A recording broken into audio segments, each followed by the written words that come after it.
So someone wrote in and said, we're in a mono-poly relationship. The woman is monogamous and her partner is poly, and he's just starting out to date other people. They just opened up the relationship for him.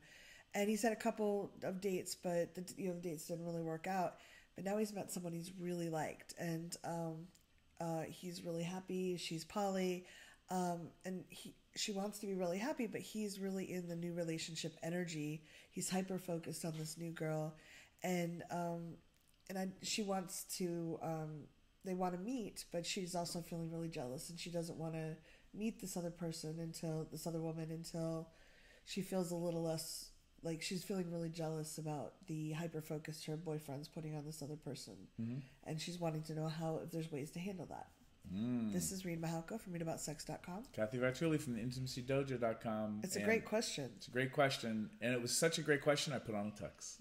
Because it demanded that kind of panache. And because Southwest lost your because my airlines I didn't want to say Southwest. Oh, sorry. Because I fly them a lot. And I love them, and this, I think, is the first time they've ever lost anything of mine. But luckily I was traveling with my suit bag with me, and so now you get in the tux treatment. And this is a great question, and we love when you send us questions. Yeah. All right, what do you want to first shot here? Well, first of all, realize that new relationship energy, the hyperfocus, is really common for a lot of people, and it is an issue that a lot of, like, I've even had friends that are super hyper-focused on a new friend, and it can feel like, what am I, chopped liver?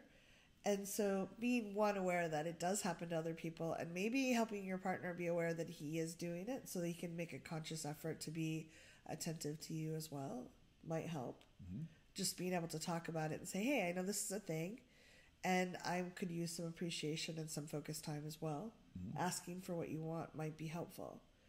And you don't have to meet the other person until you're ready to at any point. Like, it's great. I'd really like to. I think it's a great thing to do if you can, but don't make yourself do something you don't feel ready for if that's going to make you feel really uncomfortable or like you're not taking care of yourself.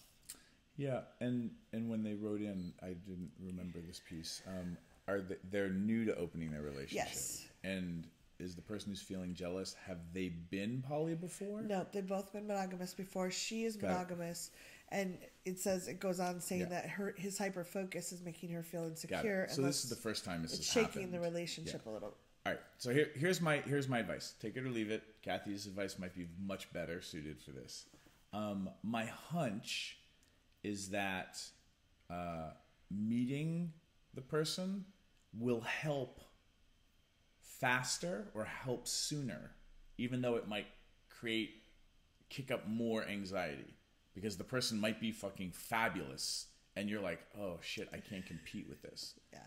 Allison and I, my primary partner, deal with this sometimes because I tend to date people who are more slutty than Allison is, and Allison's like, oh my goodness, you're gonna leave me for somebody who's more like you in bed. And I understand the logic, but I've been with Allison for almost 10 years now at the time of this recording.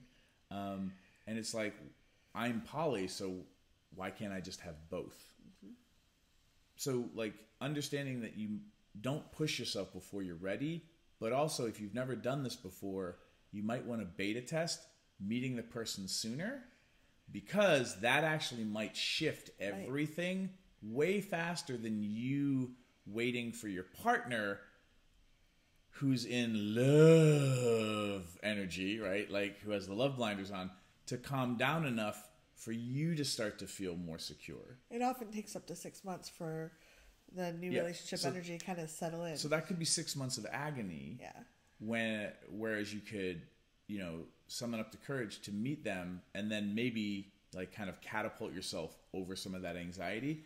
I would also recommend you go out and meet them for coffee solo without your partner, because if your partner's like, yeah, that's a horrible feeling. While you're at lunch, you're going to want to just stick butter knives in people. Yeah. So don't do that.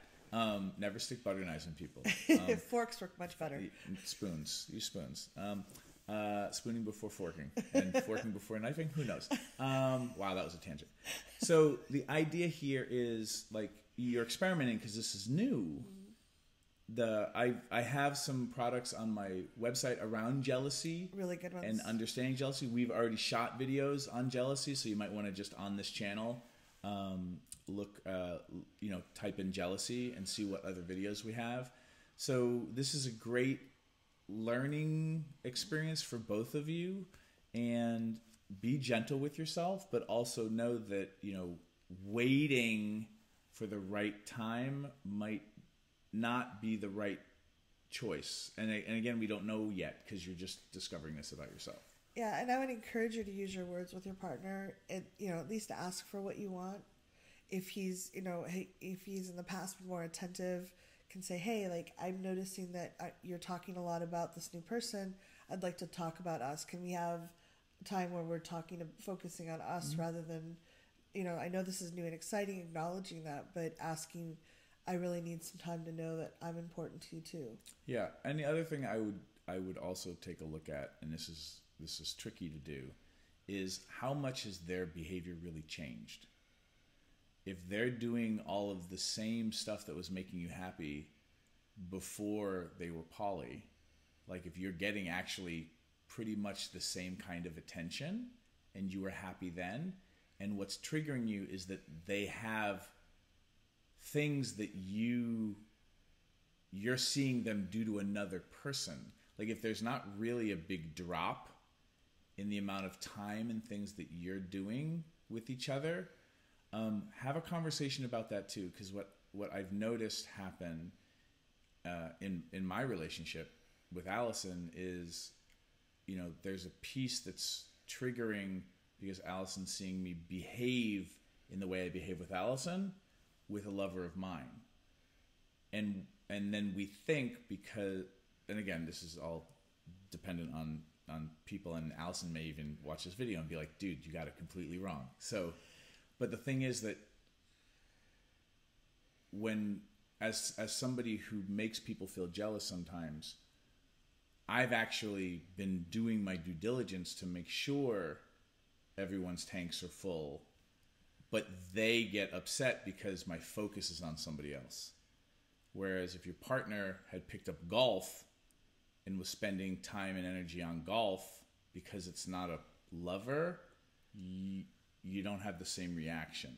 And again, I don't get jealous in the normal ways.